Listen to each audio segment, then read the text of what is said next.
20 जिल्ह्यांच्या मुख्यालयामध्ये मराठी पुस्तकाचं दुकान नाही. कुठं जायचं आणि काय घ्यायचं? त्यामुळं मी आपल्याला अशी विनंती करतो की पूर्वी ST स्टँडवर आणि रेल्वे स्टेशनवर जी वर्तमानपत्राची आणि पुस्तकांची दुकानं होती त्यांचे भाव चढवले गेले आणि ते मिठाईवाल्यांनी घेतले. ती त्यांची मिठाई बंद करा आणि आमच्या साहित्य शारदेचं द्वार पुन्हा खुलं करा अशी मी आपल्याला विनंती करेन.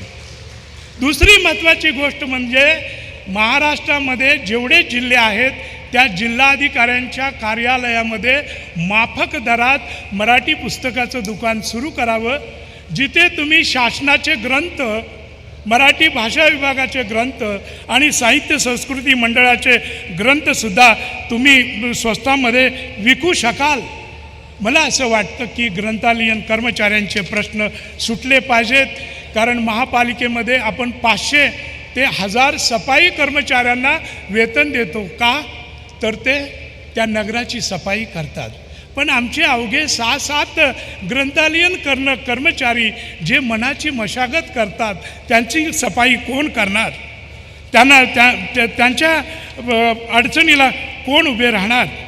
पण हे मान्य करावं लागेल की निव्वळ शासनावर टीका करून चालणार नाही. आज आमच्या महाराष्ट्राची प्रगती सुपरसॉनिक वेगाने घडते आहे, हेही आपल्याला मान्य करावं लागेल.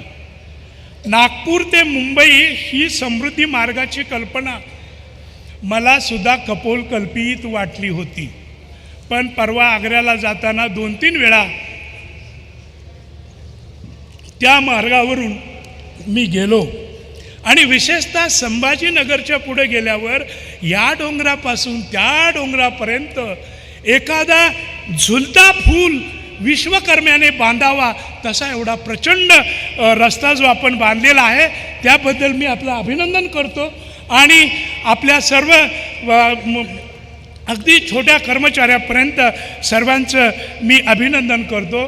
फक्त मला एवढंच सांगायचं आहे की आमच्या गडकरी युगामध्ये दिल्लीपर्यंत 6 पदरी रस्ते झालेले आहेत, शेकडो ब्रिज झालेले आहेत, पूल झालेले आहेत. एका ब्रिजला हजारो कोटी रुपये लागतात. पण आपलं साहित्य संस्कृतीचं जे बजेट असतं ते किती असतं? माझी खात्री आहे तशा नदीवरच्या मोठ्या पुलाच्या बजेट आणि साहित्य संस्कृती मंडळाचं किंवा भाषा विभागाचं बजेट हे म्हणजे 60 वर्षाचं बजेट एका बाजूला आणि त्या पुलाचं काम एका बाजूला. पण आपण लक्षात ठेवलं पाहिजे की साहित्य संस्कृतीचा जो पूल आहे तो एका पिढीकडून दुसऱ्या पिढीकडे जाणार आहे, तो आपल्या ज्ञानाचा प्रवास करणार आहे. आणि त्यासाठी महत्त्वाची गोष्ट आपण लक्षात घेतली पाहिजे. शेजारच्या कर्नाटक राज्यामध्ये एक जरी विद्यार्थी शाळेत असला तरी कन्नड शाळा चालली पाहिजे असं नियम आहे. आणि त्याच तत्वावर मी सांगतो की आपल्याकडं एकही मराठी शाळा बंद पडता उपयोगाचं नाही. मी 5वीत असताना आमचा पट फक्त 5 जणांचा होता. हे पटाचं जर गाणं त्यावेळेला असतं तर मी मराठी शिकूच शकलो नसतो, माझं शिक्षण पूर्ण झालं नसतं. एका वर्गामध्ये एखादा विद्यार्थी असला, दुसरा विद्यार्थी असला तरी शाळा चालली पाहिजे. कारण कुणी सांगावं मराठी शिकणारा तो एक विद्यार्थी उद्याचा ज्ञानेश्वर होईल, दुसरा तुकाराम होईल. आणि म्हणून मराठी भाषेच्या दृष्टिकोनातून आपण प्रयत्न केले पाहिजेत असं मला वाटतं. मुंबई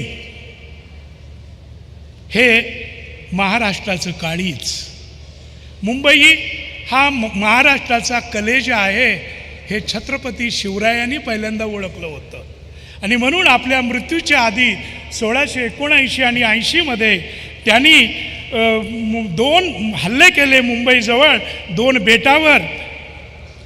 महाराजांचं ते जे काम आहे छत्रपती शिवाजी महाराजांचं ते खूप महत्त्वाचं आहे. आणि त्यापुढं त्यांचे जे चिरंजीव छत्रपती संभाजीराजे यांनी 2 पावलं पुढं टाकून 1884मध्ये मुंबई खरेदी करण्याचा करार केलेला होता.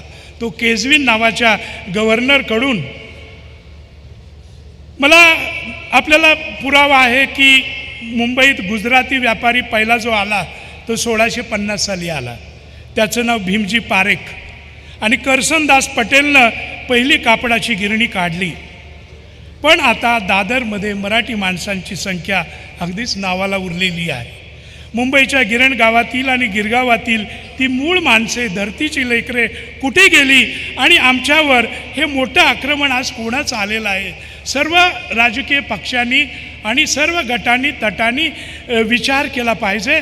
कारण मुंबई ही महाराष्ट्राला त्यागातून मिळालेली आहे, वेदनेतून मिळालेली आहे. आपण तो दिवस विसरता उपयोगाचा नाही. 21 नोव्हेंबर 1955 महाराष्ट्राचे 3 तुकडे होणार होते, मुंबई, गुजरात आणि महाराष्ट्र. तेव्हा महाराष्ट्र, माझा महाराष्ट्र म्हणत गिरणी कामगार, पांढरपेशे 4 लाख